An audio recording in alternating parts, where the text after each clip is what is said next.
Oke,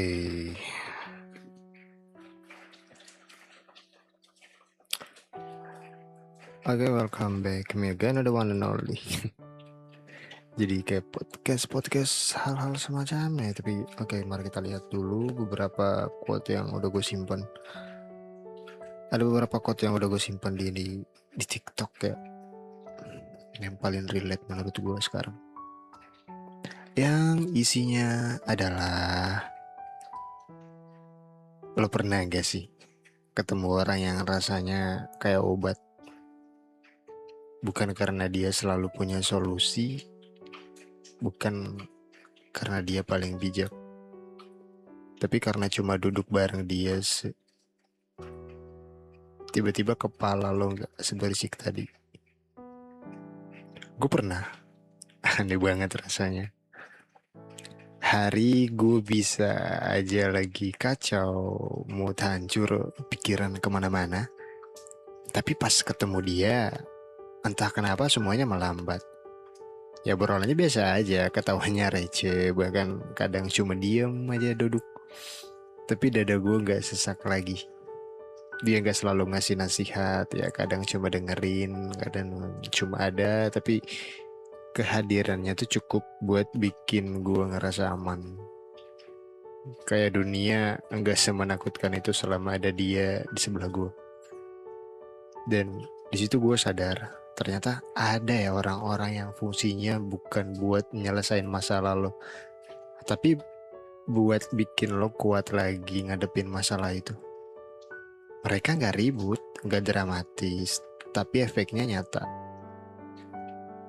Gue gak tahu dia sadar atau enggak, tapi buat gue dia pernah jadi obat. Dan kadang yang kita butuhin emang bukan jawaban, cuman seseorang yang bikin semuanya terasa sedikit lebih baik. Ini quote dari Surat Sarkas, gue dapat di TikTok lewat di FYP gue. Kenapa ya kadang di FYP kita tuh kalau jam-jam rawan, jam 12 ke atas tuh lewatnya kayak quote-quote galau anjir. Ya gue juga gak paham sih. Tapi balik lagi ke topik yang tadi. Lu pernah gak sih ketemu orang yang rasanya kayak obat? Gue pernah. Gue ada satu orang yang dia tuh kayak rasanya obat banget gitu.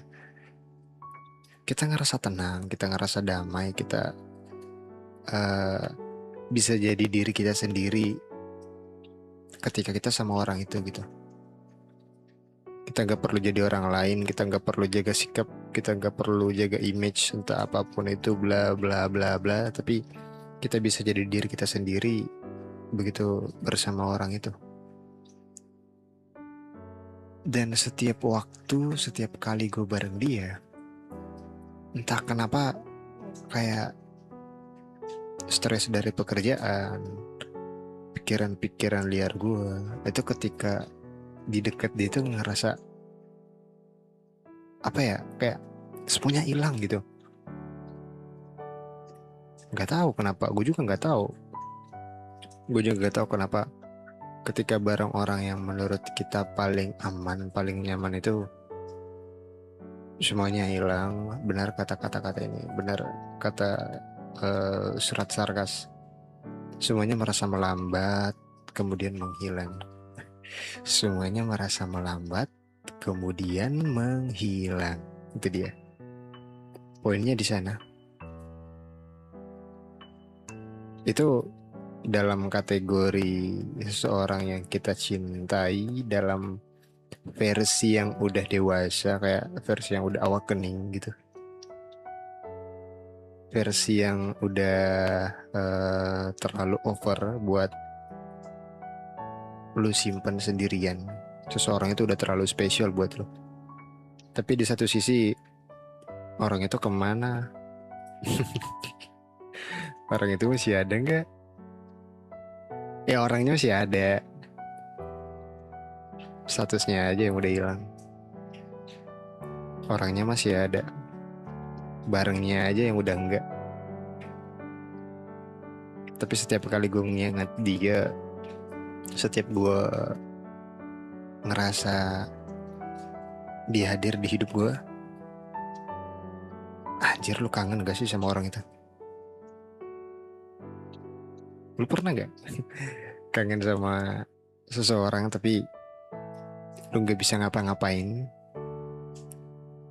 Lu mau ngechat dia tapi gengsi buat ngechat duluan. Nggak tahu mau bahas apa, nggak lihat story dia buat nge-reply aja canggung. Anjir lah. Dia nggak selalu ngasih nasihat, kadang cuma dengerin, kadang cuma ada. Tapi kehadirannya itu cukup buat bikin gue ngerasa aman. Itu dia poinnya. Kita bisa jadi diri sendiri kalau sama dia. Kita nggak harus jadi orang lain. Kita nggak harus jadi yang terbaik. Dia nerima kita apa adanya. Makanya mungkin kita ngerasa aman ya sama dia. Nah, yang jadi pertanyaannya adalah orangnya masih ada, hubungannya aja yang udah nggak ada. Ya udahlah, namanya juga takdir.